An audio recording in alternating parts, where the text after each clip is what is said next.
Shalom. Mari saudara kita masuk dalam pemberitaan firman Tuhan. Firman Tuhan ini saudara baca kembali di rumah karena sangat panjang ayatnya. Saya ambil dari Kisah Para Rasul 10 ayat 1 sampai 48, yaitu tentang Cornelius. Ya saudara, sekali lagi saya himbau untuk membaca ulang nanti kalau sudah sampai di rumah, membacanya kembali. Ya, Kisah Rasul 10 ayat 1 sampai 48. Hari ini kita membaca sebagian, yang pertama ayat 1 sampai 8 dan kemudian dilanjutkan ayat 34 sampai 48. Ya, tapi seluruh firman Tuhan itu harus kita baca ya. Tapi kita hari ini membacanya dari 1 sampai 8 dan dilanjutkan 34 sampai 48. Jika saudara sudah mendapatkan ayatnya, mari kita bangkit berdiri. Mari kita membacanya bersama-sama. Demikianlah firman Tuhan. 2, 3.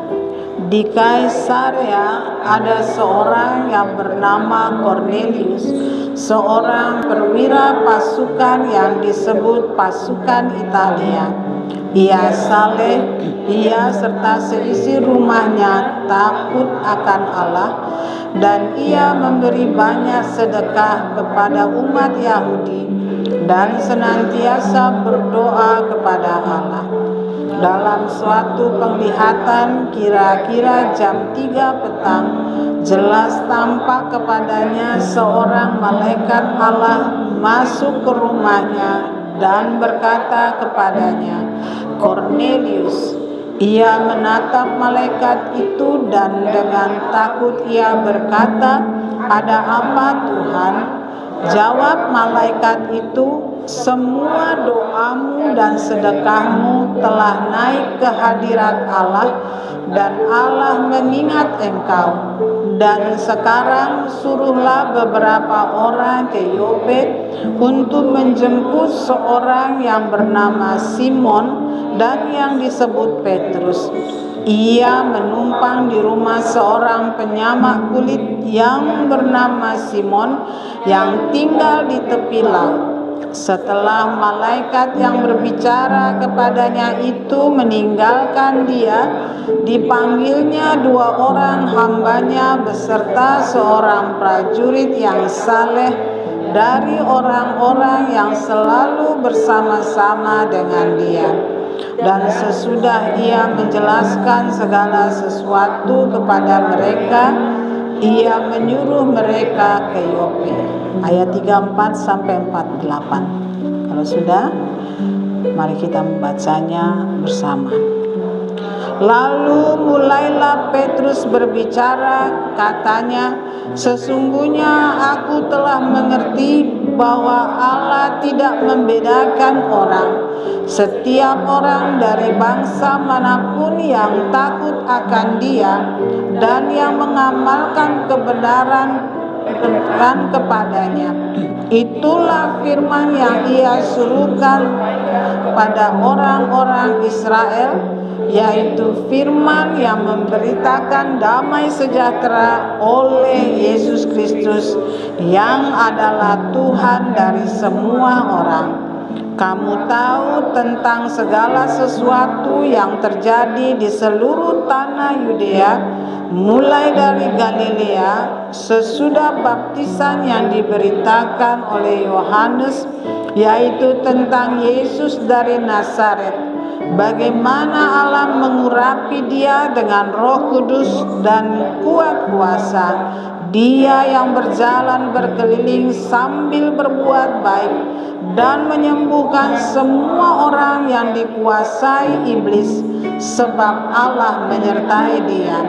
Dan kami adalah saksi dari segala sesuatu yang diperbuatnya di tanah Yudea maupun di Yerusalem, dan mereka telah membunuh dia dan menggantung dia pada kayu salib. Yesus itu telah dibangkitkan Allah pada hari yang ketiga, dan Allah berkenan bahwa Ia menampakkan diri bukan kepada seluruh bangsa, tetapi kepada saksi-saksi yang sebelumnya telah ditunjuk oleh Allah, yaitu kepada kami yang telah makan dan minum bersama-sama dengan Dia setelah Ia bangkit dari antara orang mati. Dan Ia telah menugaskan kami memberitakan kepada seluruh bangsa dan bersaksi bahwa Dialah yang ditentukan Allah menjadi hakim atas orang-orang hidup dan orang-orang mati. Tentang Dialah semua nabi bersaksi bahwa barang siapa percaya kepadanya, ia akan mendapat pengampunan dosa oleh kerana namanya. Ketika Petrus sedang berkata demikian, turunlah Roh Kudus ke atas semua orang yang mendengarkan pemberitaan itu, dan semua orang percaya dari golongan bersunat yang menyertai Petrus tercengang-cengang karena melihat bahwa karunia Roh Kudus dicurahkan ke atas bangsa-bangsa lain juga. Sebab mereka mendengar orang-orang itu berkata-kata dalam bahasa roh dan memuliakan Allah. Lalu kata Petrus, bolehkah orang mencegah untuk membaptis orang-orang ini dengan air, sedangkan mereka telah menerima Roh Kudus sama seperti kita? Lalu ia menyuruh mereka dibaptis dalam nama Yesus Kristus. Kemudian mereka meminta Petrus supaya ia tinggal beberapa hari lagi bersama-sama dengan mereka. Amin. Silakan duduk saudara yang dikasihi Tuhan. Tentu kita semua atau mungkin hampir semua ya telah mengetahui kisah Cornelius. Ya, satu kisah yang sangat saya sukai juga dan seringkali membuat hati saya bergejolak penuh dengan sukacita setiap kali saya berjumpa dengan ayat-ayat ini ya Tuhan, saudara yang dikasih oleh Tuhan. Cornelius, dia adalah seorang perwira atau kalau di istilah sekarang itu pati, panglima tinggi pasukan Roma yang disebut pasukan Italia. Jabatannya sangat tinggi. Dan kalau kita tahu dia tinggal di Kaisarea, maka saudara harus tahu bahwa Kaisarea itu adalah daerah elit pada masa itu. Ya, hanya orang-orang yang sangat berpengaruh, hanya orang-orang yang sangat kaya dan terhormat yang tinggal di daerah Kaisarea. Di Kaisarea itu segala hiburan ada, ya, terkenal dengan sebuah amfiteater. Ya, ketika saya ke sana, saudara, di sana ada tempat bekas amfiteater di Kaisarea. Saya ada berdiri di tengahnya, orang-orang jauh dan saya bicara biasa saja dan semua kedengaran. Di sana juga ada benteng dan sekaligus aquadak untuk menahan air, dan juga aquadak itu untuk apa saya tidak tahu. Tetapi dari apa yang saya dengar, Kaisarea itu adalah tempat orang-orang yang sangat elit, kompleks yang sangat elit. Saudara yang dikasih oleh Tuhan, Alkitab tidak menceritakan dengan jelas kekayaan, kehebatan seorang Cornelius. Tetapi dikatakan di sini, digambarkan, perhatikan, Cornelius adalah seorang yang mengasihi Allah. Ya, kita menggambarkan secara rinci. Cornelius itu hidup sebagai seorang yang saleh.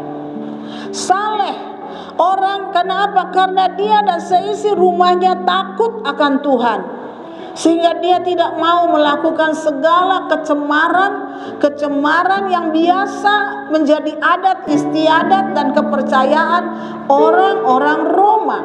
Dia tidak mau itu. Dia bahkan sangat mengasihi Tuhan dan melakukan setiap firman Tuhan dengan mengasihi orang-orang Yahudi.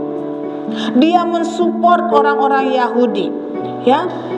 Dia mengasihi Tuhan. Dan kalau saudara periksa, mereka sekeluarga, Cornelius dan seisi rumahnya adalah orang-orang yang selalu berdoa. Itulah sebabnya Tuhan katakan, segala doamu dan segala persembahanmu, segala amal ibadahmu, semua sudah Tuhan terima. Bayangkan saudara, bagaimana mempersembahkan yang berkenan kepada Tuhan dilakukan oleh seorang yang dalam notabene itu tidak mengerti firman Allah menurut pandangan orang Yahudi. Tapi saya yakin Cornelius seorang yang mengenal Allah, mengenal firman Allah. Persembahan yang kau letakkan, bagaimana supaya engkau yakin, engkau tahu bahwa setiap persembahan yang kau letakkan itu berkenan kepada Tuhan atau tidak? Tuhan katakan jangan asal-asal, jangan dengan bersungut-sungut, jangan harus dengan sukarela, harus dengan gembira. Begitu kemarin minggu lalu didoakan oleh Pak Bagus. Harus dengan kegirangan, gembira memberikan. Belum tentu ada semua kita di sini mengerti tentang apa persembahan yang berkenan kepada Allah. Persembahan yang berkenan kepada Allah itu apa? Seluruh kehidupanmu. Persembahkanlah, korbankanlah tubuhmu menjadi persembahan yang hidup, yang kudus, yang berkenan kepada Allah. Belum tentu saudara kita masih sudah melakukan itu sesuai dengan apa yang Tuhan kehendaki. Tapi Tuhan menyuruh malaikatnya untuk berbicara langsung kepada Cornelius. Apa dikatakan? Semua itu sudah kuterima, sudah diterima oleh Tuhan. Luar biasa. Luar biasa. Siapa yang luar biasa? Saya katakan, ya tentu Cornelius. Dia memiliki hati yang mencintai Tuhan dengan sangat. Saudara yang dikasih oleh Tuhan, kita sebagai orang Kristen seringkali menganggap orang yang tidak Kristen itu tidak lebih baik dari kita karena mereka tidak mengenal Tuhan Yesus. Tidak saudara. Kalau saudara dalam kehidupanmu tidak mencerminkan firman Allah, tidak mencerminkan Tuhan Yesus hidup di dalam engkau tidak lebih baik dari mereka. Bahkan firman Tuhan di dalam Roma 2, mari kita baca. Roma 2 ayat 13 sampai 15. Karena bukanlah orang yang mendengar hukum Taurat yang benar di hadapan Allah, tetapi orang yang melakukan hukum Tauratlah yang akan dibenarkan. Perhatikan ini. Apabila bangsa-bangsa lain yang tidak memiliki hukum Taurat oleh dorongan diri sendiri melakukan apa yang dituntut hukum Taurat, maka walaupun mereka tidak memiliki hukum Taurat, mereka menjadi hukum Taurat bagi diri mereka sendiri. Sebab dengan itu mereka menunjukkan bahwa isi hukum Taurat ada tertulis di dalam hati mereka, dan suara hati mereka turut bersaksi, dan pikiran mereka saling menuduh atau saling membela.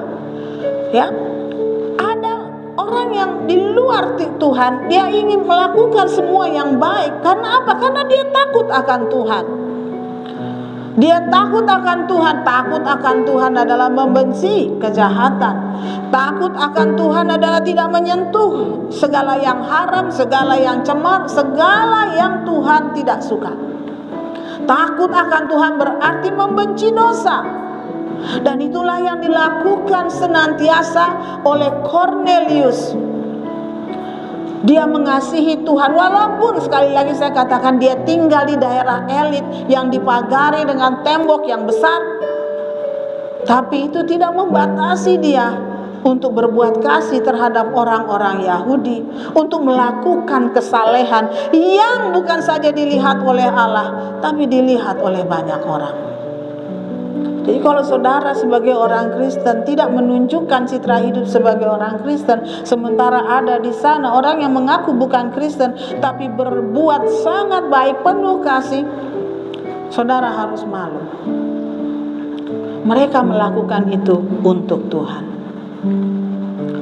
Saudara yang dikasihi oleh Tuhan Yesus Kristus, Tuhan Yesus adalah kegenapan hukum Taurat. Oleh sebab itu ketika Kornelius telah mencatatkan hukum Taurat dalam hatinya, dia menjadikan dirinya menjadi hukum Taurat. Firman Allah berbadan di dalam dirinya. Itu kata opung saya, gembala sidang almarhum dulu. Berbadan, atau kalau sekarang istilahnya apa? Rema kah? Berbadan. Jadi kita melihat dia menjadi surat yang terbuka, surat yang tulisan Allah ada di dalam dirinya. Itulah Kornelius. Maka saudara, kalau dia sudah menjadikan dirinya hukum Taurat, maka Tuhan Yesus pasti harus menyatakan kegenapan hukum Taurat itu, yaitu dirinya sendiri, kepada Kornelius. Ya, Kornelius belum mengetahui tentang Tuhan Yesus. Ia belum tahu bahwa Tuhan Yesus Kristus adalah kegenapan hukum Taurat.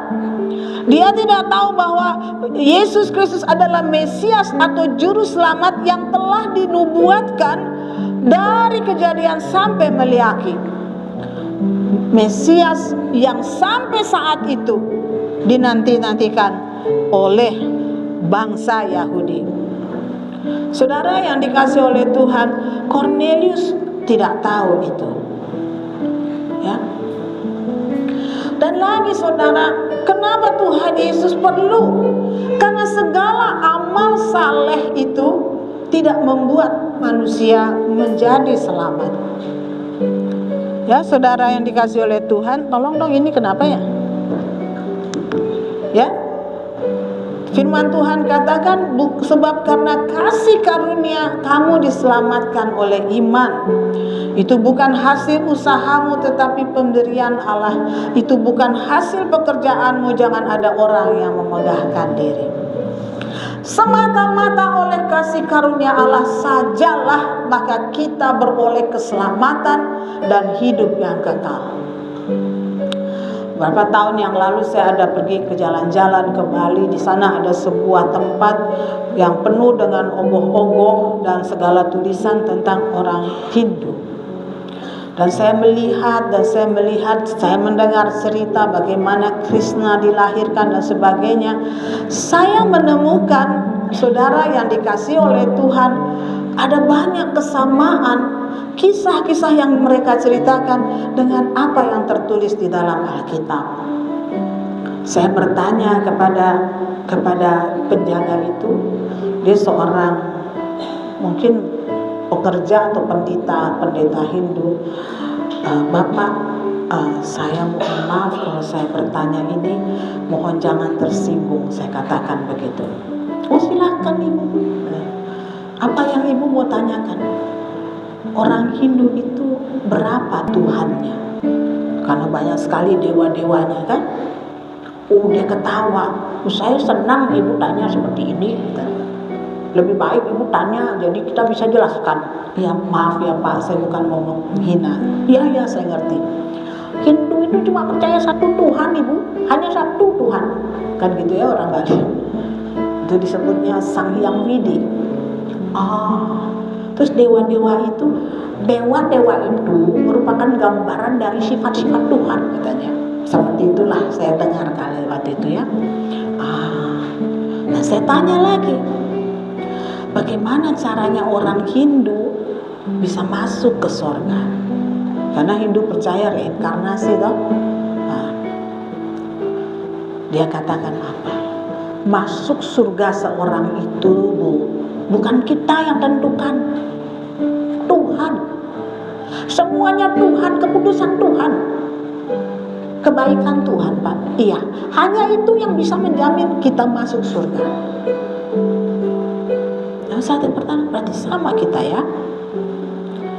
Satu kali saya mendengar khotbahnya bapaknya Naswa Shihab, itu siapa namanya?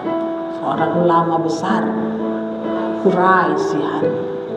Dia berkata seperti ini, tidak bisa manusia dengan amal solehnya masuk ke dalam surga.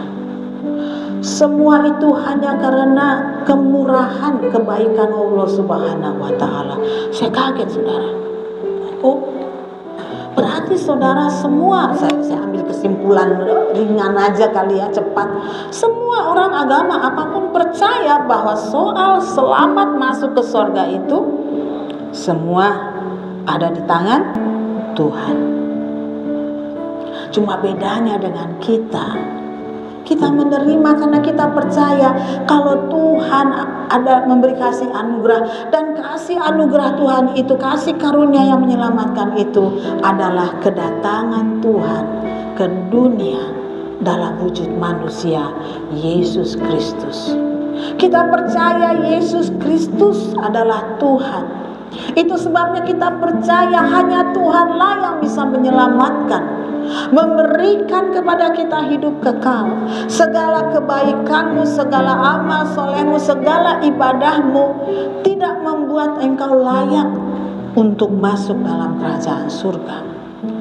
Namun semua semata-mata kasih karunia Tuhan. Itulah sebabnya kita harus percaya kepada Tuhan Yesus. Kita harus menerima Dia sebagai Tuhan dan Juru Selamat. Tidak ada jalan lain menuju kepada Bapa di sorga kecuali Tuhan Yesus. Hanya Dia satu-satunya. Dan Alkitab menegaskan, dan keselamatan tidak ada di mana-mana, tidak ada selain di dalam nama Tuhan Yesus saja. Percayalah kepada Tuhan Yesus, maka engkau akan selamat, engkau dan seisi rumahmu. Cornelius telah melakukan Taurat Tuhan dan kegenapannya adalah Tuhan Yesus. Sudah saatnya Cornelius mengenal siapa, untuk siapa dia menjalani hukum Taurat itu. Bagaimana dia bisa menjalani hukum Taurat itu? Semata-mata karena ada Yesus. Dan itu sebabnya sudah tiba saatnya dia harus mengenal siapa Tuhan Yesus. Saudara yang dikasih oleh Tuhan, saat itu Pak, kalau saya jadi suka iri juga, pengen juga seperti Cornelius. Tiba-tiba datang malaikat. Cornelius saat itu tidak bisa membedakan ini malaikat atau Tuhan, tapi dia katakan pesan itu, dan Tuhan berpesan melalui malaikat itu. Pergilah engkau, utuslah orang pergi ke Yope, panggil seorang, ditemukan seorang hamba yang bernama Simon Petrus. Dia ada di rumah Simon penyamak kulit. Temui dia.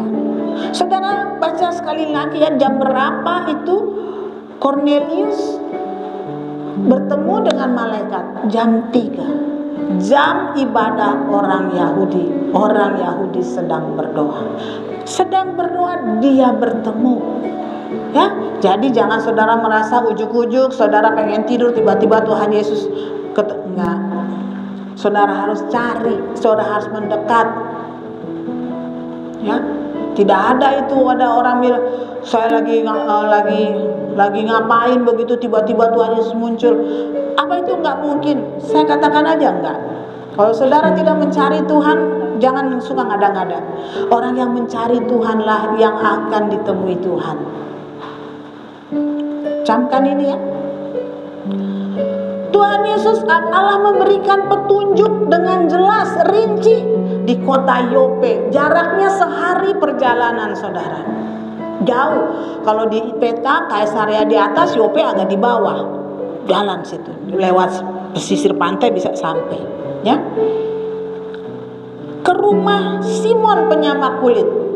Itu keturunannya masih tinggal di situ, saudara. Ya.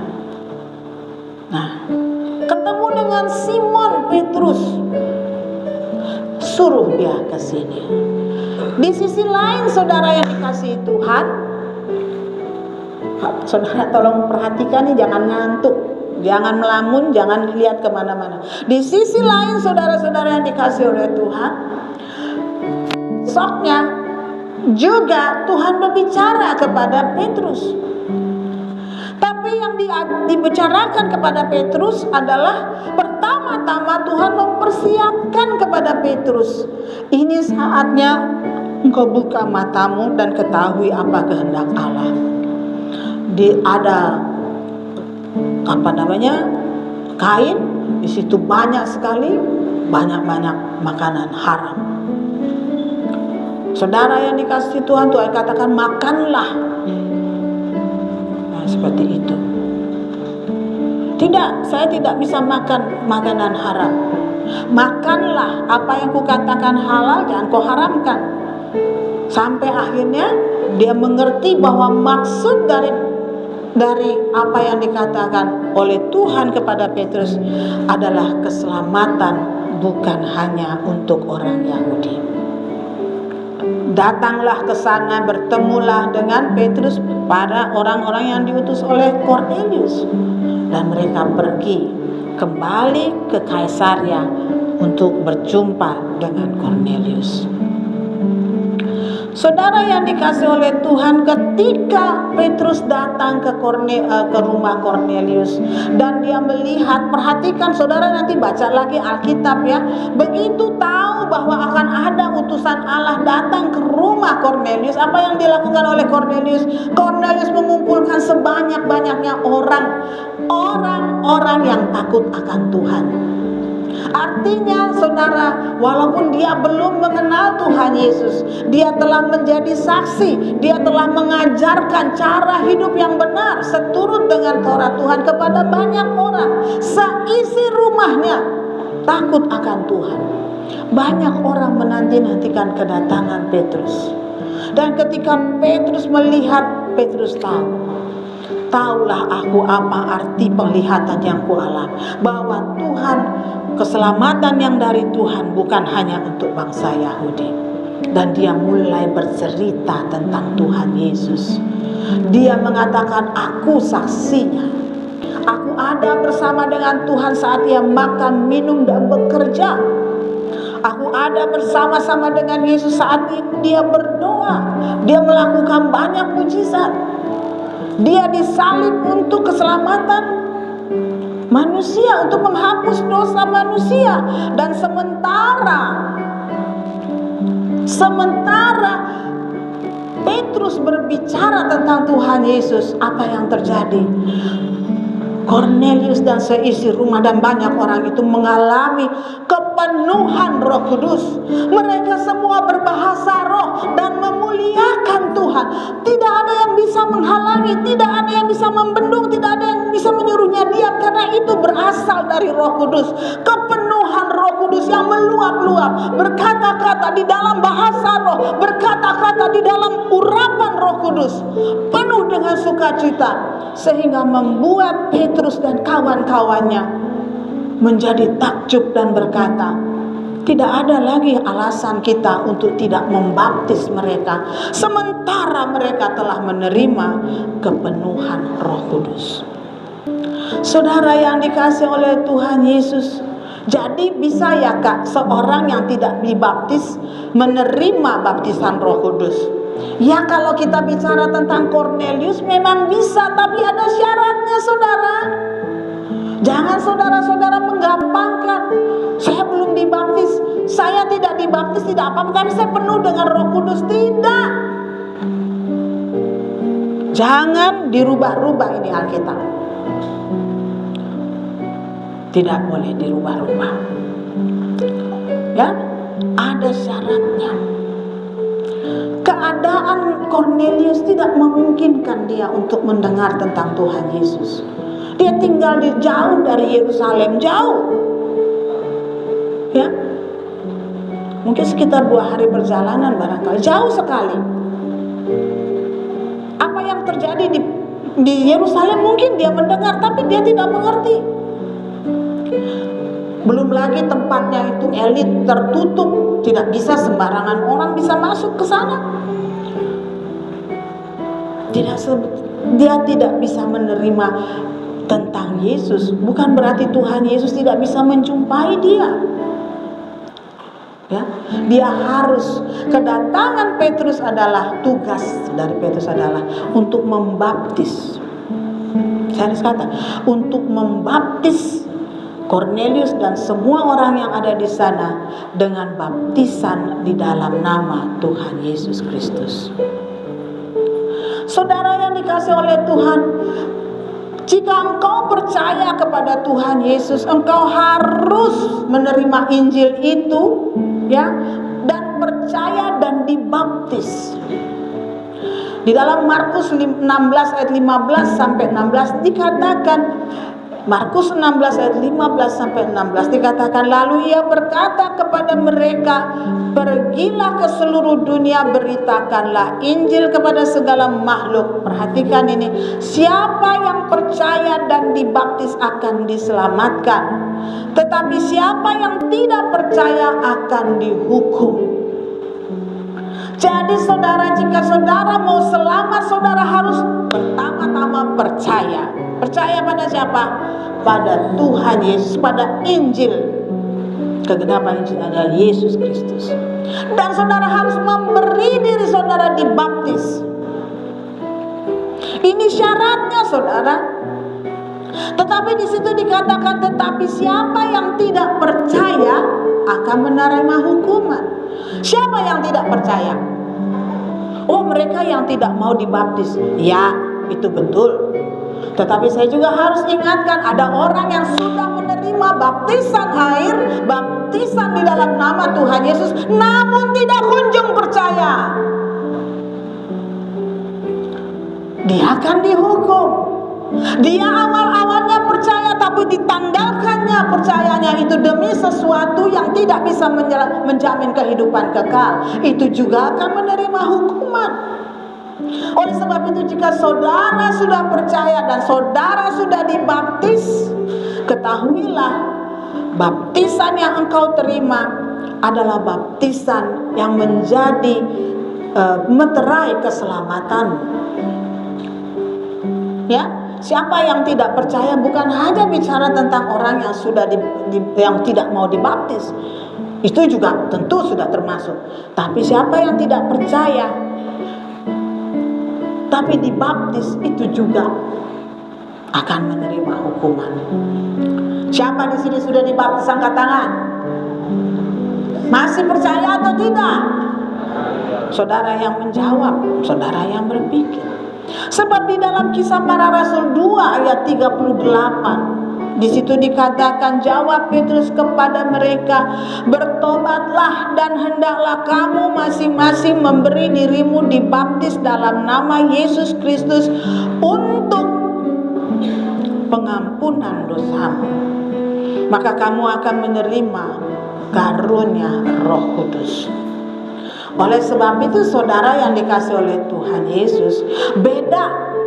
Baptisan Yohanes saudara adalah baptisan pertobatan, tetapi baptisan Tuhan Yesus adalah baptisan tanda dosamu sudah diampuni dan tanda bahwa engkau menerima karunia Roh Kudus.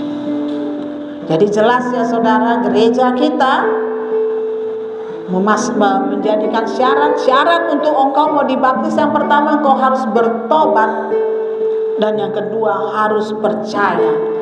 Itu sebabnya kita tidak menganut baptisan bayi.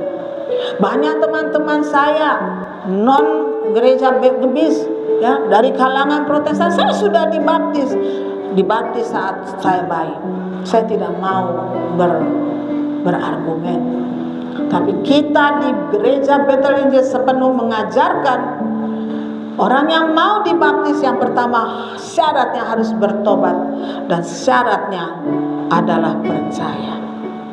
Dan itu tidak mungkin bisa dilakukan oleh seorang bayi, bukan? Harus orang yang memiliki iman percaya, sudah kita anggap dia bisa. Kita tidak akan ragu untuk membaptis seorang anak 10 tahun. Tidak. Ya, kalau dia sudah serahkan, kita melihat, tidak ada hak kita untuk melarang. Asal bukan karena disuruh, bukan karena ikut-ikutan teman. Ya, baptisan memang simbol saudara. Simbol yang tidak akan berarti bagi mereka yang tidak melanjutkan pertobatannya. Itu hanya simbol, itu tidak memiliki kuasa. Namun bagi anak-anak Tuhan yang mengingat saya sudah dibaptis, itu akan menjadi simbol yang luar biasa, yang penuh dengan kuasa Allah. Karena apa? Karena itu adalah hari di mana engkau dilahirkan baru. Engkau menjadi ciptaan baru karena engkau sudah dihapus dosa-dosanya dan menerima karunia Roh Kudus. Ini penting saudara tentang kelahiran baru. Ya. Dikatakan baptisan Yohanes itu baptis selam. Kalau gitu baptisan Tuhan Yesus baptisan Roh Kudus ya? Tidak, baptisan dalam nama Tuhan Yesus adalah baptisan selam. Karena baptisan selam itu melambangkan kematian bersama dengan Tuhan Yesus dan kebangkitan bersama dengan Tuhan Yesus. Itu ada di dalam Roma 6 kalau saya nggak salah, saudara baca. Siapa yang dibaptis itu mati bersama dengan Yesus dan bangkit bersama Tuhan Yesus. Artinya baptisan Yohanes memang sampai pada pertobatan dan harus dilengkapi, harus disempurnakan dengan baptisan Tuhan Yesus. Di gereja ini kita tidak dibaptis Yohanes, saudara. Tidak. Saudara tidak dibaptis secara baptisan Yohanes, tidak. Saudara dibaptis secara baptisan dalam nama Tuhan Yesus. Bagaimana rupanya? Sama dengan baptisan Yohanes, tapi namanya baptis selam, tapi namanya baptisan. Itu sebab kegenapan. Tidak lagi berlaku baptisan Yohanes, harus baptisan dalam nama Tuhan Yesus. Supaya apa? Supaya terjadi kelahiran baru. Tuhan Yesus, saudara, dia tidak perlu dibaptis. Tapi dia datang kepada Yohanes Pembaptis untuk memberi dirinya dibaptis oleh Yohanes. Yohanes berkata, jangan, akulah yang perlu dibaptis olehmu. Masa engkau datang kepadaku minta dibaptis? Apa kata Tuhan Yesus? Biarlah hal itu terjadi, karena demikianlah sepatutnya kita menggenapkan seluruh kehendak Allah. Jangan tidur, buka matanya. Nanti saya matikan ini AC ya, biar kepanasan semuanya. Saudara yang dikasih, sekali lagi, biarlah hal itu terjadi, karena demikianlah sepatutnya kita menggenapkan seluruh kehendak Allah. Jadi saudara yang dikasih oleh Tuhan, kalau ada orang berkata baptis itu simbol, betul, tapi simbol yang Tuhan suruh. Saudara harus dibaptis. Apa? Harus. Karena dengan demikianlah kita menggenapkan seluruh kehendak Allah. Karena baptisan itu adalah perintah Allah. Baptisan juga adalah perintah Tuhan Yesus. Baptislah mereka di dalam nama Bapa, Anak, dan Roh Kudus. Ajarlah mereka segala sesuatu yang telah kuberikan kepadamu, dan ketahuilah aku menyertai engkau sampai kepada kesudahan zaman. Ketika Tuhan Yesus selesai dibaptis, apa yang terjadi? Maka tampaklah langit terbuka dan ada Roh Allah turun seperti burung merpati turun ke atasnya. Lalu terdengarlah suara dari sorga yang mengatakan, inilah anakku yang kukasihi, kepadanya lah aku berkenan. Starting, mulai dari saat itu, baptisan Yohanes tidak ada lagi. Itu sebabnya 2 minggu yang lalu kita bicara tentang jemaat, terbentuknya jemaat di Efesus. Ada orang yang dibaptis secara baptisan Yohanes. Dia perlu dibaptis ulang. Perlu dibaptis ulang dengan baptisan dalam nama Tuhan Yesus. Saudara yang dikasih oleh Tuhan, dalam baptisan yang di dalam nama Tuhan Yesus, jika kita sungguh-sungguh percaya, jika kita sungguh-sungguh bertobat, saudara, maka di sana ada pemeteraian oleh Roh Kudus. Kita sudah sama-sama mendengar Roh Kudus yang dianugerahkan kepada kita itu adalah meterai, menjadi jaminan keselamatan untuk menerima seluruh kegenapan janji Allah kepada kita. Itulah Roh Kudus yang Tuhan anugerahkan kepadamu lewat baptisan. Roh Kudus ada sekarang. Kamu dilahirkan baru. Kamu hidup dalam pertobatan. Apa maksudnya? Maksudnya adalah sejak mulai dari sekarang ini, ketika engkau percaya, engkau menerima baptisan di dalam nama Tuhan Yesus, maka hiduplah dalam pimpinan Roh Allah. Sebab Roh Allah sudah ditaruhkan di dalam dirimu. Hiduplah di dalam pimpinan Roh Allah. Firman Tuhan katakan, orang yang dipimpin oleh Roh Allah adalah anak-anak Allah. Setiap orang yang percaya dan menerima Tuhan Yesus adalah orang-orang yang menerima kuasa supaya menjadi anak-anak Allah. Menjadi anak-anak Allah adalah hidup di dalam Roh Allah, di dalam pimpinan Roh Allah. Tidak ada lagi kedagingan, saudara. Itu sebabnya firman Tuhan dengan yakin dituliskan kepada saudara, siapa yang lahir dari Allah, dia tidak berdosa lagi. Luar biasa, bukan? Kalau pikiran kita memikirkan ini tidak mungkin terjadi, tapi Tuhan Yesus katakan itu, firman Allah katakan itu, itulah yang harus terjadi pada kita.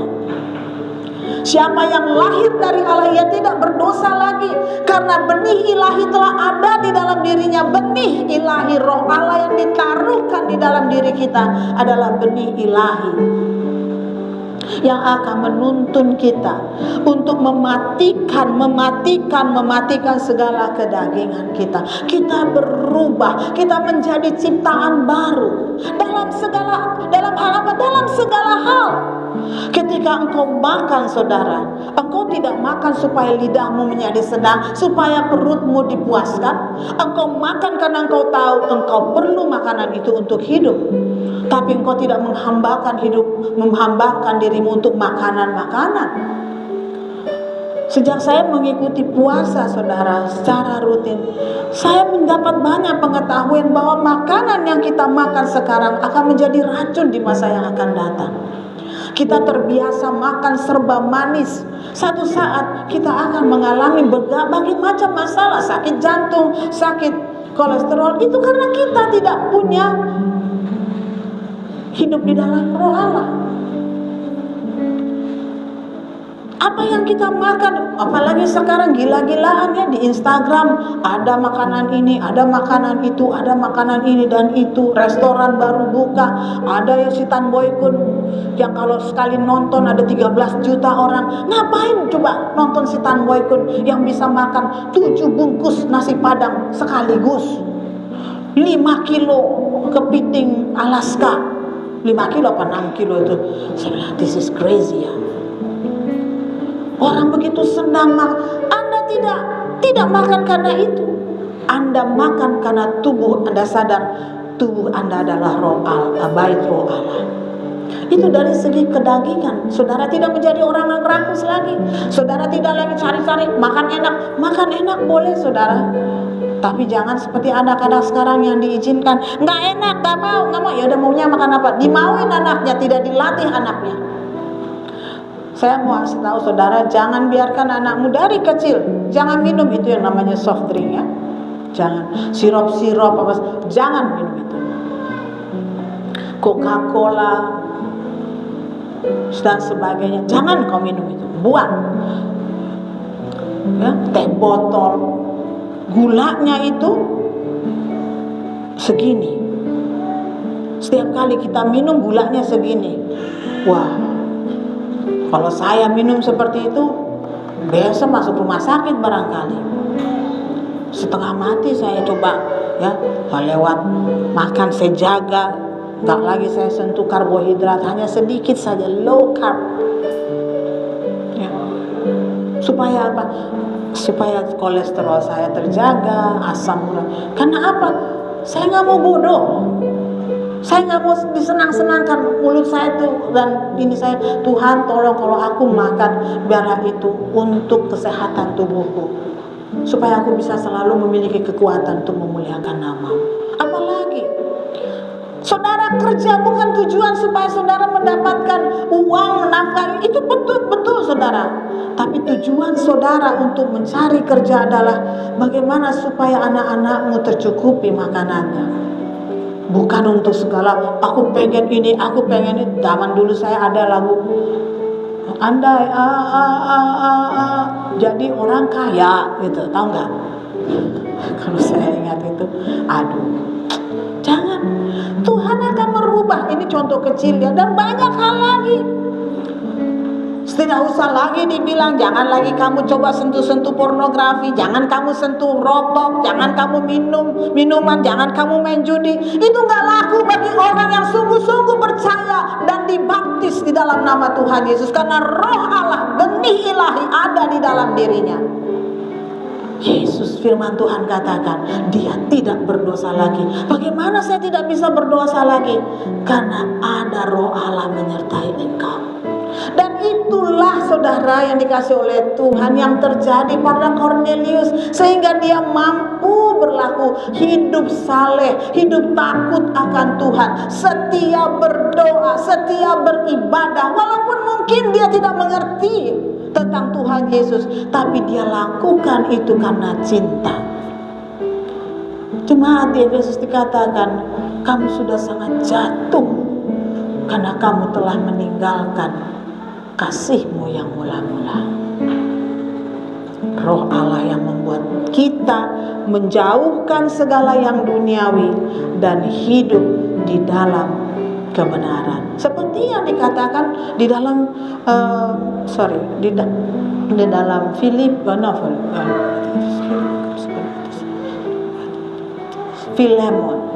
Titus, di dalam Titus. Dia mendidik kita supaya kita meninggalkan segala hal yang duniawi dan hidup adil, bijaksana dan beribadah kepada Tuhan. Tuhan mendidikmu. Itu sebabnya dikatakan oleh Tuhan Yesus, dan ajarlah mereka segala sesuatu yang telah kuberikan kepadamu. Setelah engkau dibaptis, gak bisa lahir baru, harus bertumbuh. Bertumbuh apa? Roh.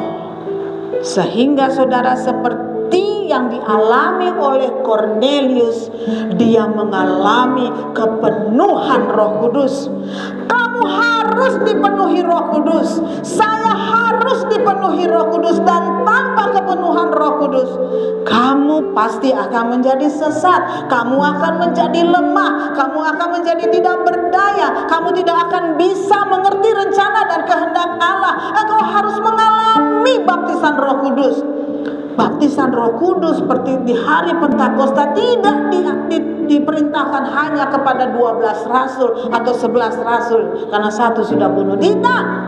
Tetapi kalau saudara lihat di Kisah Para Rasul, ada 120 orang, di antaranya adalah Maria ibu Yesus, yang bertekun berdoa untuk menerima kepenuhan Roh Kudus. Saudara yang dikasih oleh Tuhan, kepenuhan Roh Kudus itulah yang membuat setiap pekerjaan kita lakukan di dalam Tuhan. Kita tidak lagi hidup di dalam kedagingan. Itu sebabnya penuhi aku Tuhan dengan Roh-Mu yang kudus. Kepenuhan Roh Kudus. Apakah engkau seorang jemaat biasa? Apakah engkau seorang yang disebut pengerja? Apakah engkau adalah seorang pendeta muda yang menyuarakan firman Allah? Tanpa kepenuhan Roh Kudus, tanpa engkau mengalami itu, engkau akan menjadi tersesat dan binasa.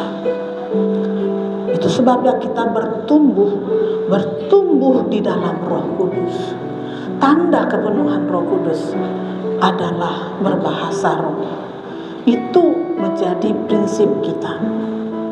Saya tidak akan membatasi. Kalau Anda rindu, Anda akan mengalami kepenuhan Roh Kudus. Dan jika kepenuhan Roh Kudus itu terjadi padamu, terutama engkau hamba-hamba Tuhan, maka pelayananmu akan jauh berbeda.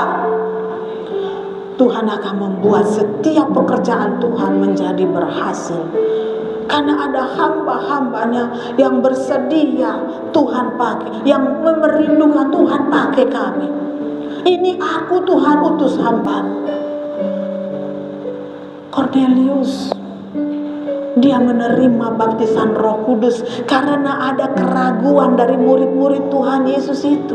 Mereka orang Roma, bukan orang Yahudi. Bagaimana kita mau, agama kita melarang kita bergaul dengan orang Yahudi. Udah dikasih gambar itu kamu masih gak ngerti. Push, das. Terjadilah kepenuhan Roh Kudus. Saudara, kepenuhan Roh Kudus itulah yang akan membuat kita sanggup berjaga-jaga. Kita sanggup berdoa seperti yang Tuhan kehendaki. Karena Alkitab berkata kita tidak tahu berdoa, tetapi Roh Kuduslah yang akan menolong kita di dalam doa kita dengan segala keluhan yang tidak terucapkan.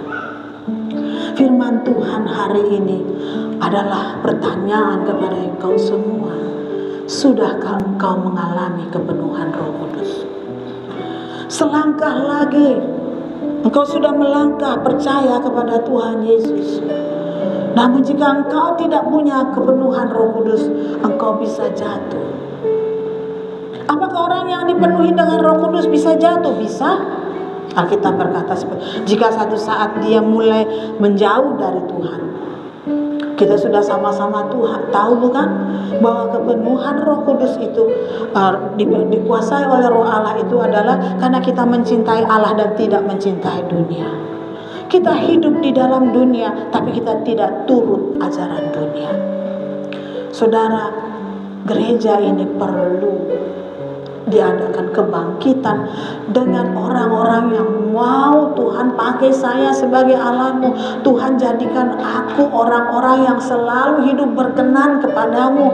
Tuhan jadikan aku saksi dimanapun aku berada. Tuhan tolong aku menjadi saluran berkat. Tuhan tolong aku menjadi terang. Tuhan tolong aku menjadi garam. Terimalah Roh Kudus, terimalah kepenuhan Roh Kudus itu. Tanpa itu tidak bisa. Saya selalu meminta kepada Tuhan, kapan Tuhan gereja ini dipenuhi dengan orang-orang yang mengalami Pentakosta, penuhi dengan Roh Kudus, berbicara di dalam bahasa roh dan akhirnya mendapat karunia. Kapan Tuhan? Kapan Tuhan? Dan apa kata firman? Apa kata Tuhan kepada saya? Bersiaplah. Orang-orang yang benar-benar merindukan kepada Tuhan, saudara yang dikasih oleh Tuhan adalah orang-orang yang melakukan seperti misalnya persembahan, misalnya persepuluhan. Tidak perlu lagi saya mengatakan tolong persembahan begitu, enggak. Saudara bahkan mungkin mengikuti gereja kita paling jarang menyebut tentang persembahan, bukan? Tentang persepuluhan sangat jarang. Kenapa? Karena kami percaya kalau Roh Allah memenuhi kita, maka yang terjadi kita akan memberikan dengan sukacita. Bukan saja persepuluhan kita akan mencintai rumah Tuhan ini sebagai tempat di mana kita berkumpul dan kita memperhatikan satu dengan yang lain. Diakonia kita akan berkembang. Wah, kalau saudara, ujung-ujungnya duit. Tidak, saudara, tidak. Saya tidak sedang meminta sumbanglah, tidak. Kalau Roh Allah ada padamu, engkau tahu apa yang harus engkau berikan seturut dengan dorongan Roh Allah di dalam dirimu. Oleh sebab itu, saudara, kalau kita berdoa untuk supaya kita menjadi saksi, supaya gereja ini beroleh kemajuan dengan pertambahan jiwa-jiwa baru, saudara harus tahu kita terlalu lama mengabaikan hal yang sangat penting ini, yaitu kepenuhan Roh Kudus. Sebentar lagi kita akan Paskah, dan kemudian tidak lama lagi kita akan menanti kedatangan Tuhan Yesus dan terjadilah merayakan Pentakosta. Haruskah kita menunggu sampai Pentakosta itu supaya kita menerima baptisan Roh Kudus, kepenuhan Roh Kudus? Tidak. Saat ini siapa yang mau, siapa yang rindu, siapa yang meminta kepada Tuhan, Tuhan akan beri.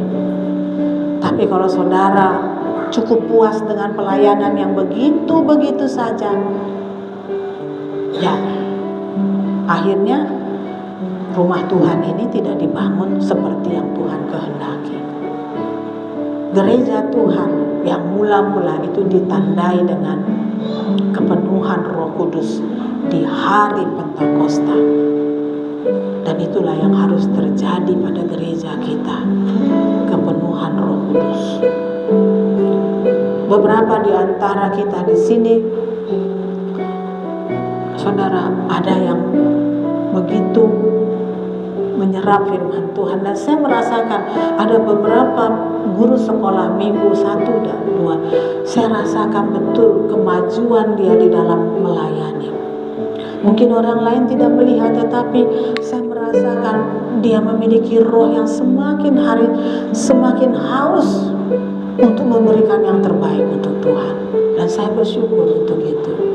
Beberapa hamba-hamba Tuhan juga saya melihat, tapi ada beberapa hamba Tuhan yang masih memakai pikirannya. Jangan kepenuhan Roh Kudus terjadi, baik untuk orang pintar ataupun orang bodoh, orang kaya atau orang miskin atau sederhana. Ya, sudah amin Joy? Ya, tapi masih tetap tutup mata, buka dong.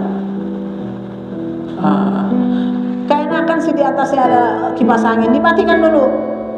Aduh ya bang, dimatikan cinta. Mulai minggu depan jangan ada yang masang paku ini, biar panas-panas gak apa-apa. Karena ya saudara, umat Tuhan dan gereja Tuhan yang mengalami kepenuhan Roh Kudus akan menjadi penyataan dari kuasa kerajaan Allah di dunia.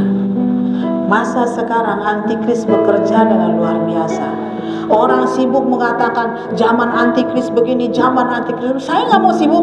Kenapa? Karena ada 4 tokoh antikris, lambang antikris di Alkitab. 4-4-nya gagal. 4-4-nya nggak berhasil. Oleh siapa? Oleh kuasa Tuhan yang ada pada hamba-hamba Tuhan.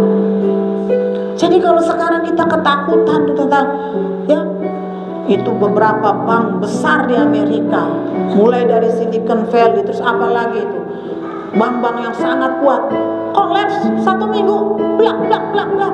Orang sibuk mengatakan nanti dampaknya ada ke Indonesia, asa bodoh amat.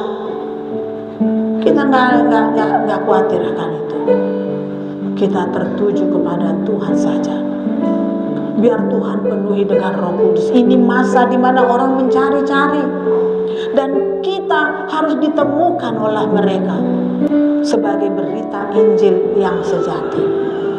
Ini masa di mana tuaian besar sedang terjadi. Apakah Gebis Baladewa ini mau ambil bagian dalam tuaian besar itu, atau puas diri dengan keadaan seperti ini? Ini saatnya di mana-mana terjadi tuaian besar, orang berbondong-bondong datang kepada Tuhan Yesus. Kecuali satu itu di Nigeria atau di mana itu, ada seorang yang mengaku sebagai Tuhan Yesus, orang berbondong-bondong mengejar dia, hendak menyalibkan dia. Ya, ngakunya Tuhan Yesus, mau pengen disalib dia lari. Nabi palsu, ya di zamannya nabi palsu. Tapi kita akan tahu karena kita penuh dengan Roh Kudus. Saya berharap kita semua menerima firman Tuhan hari ini. Tuhan Yesus memberkati Immanuel.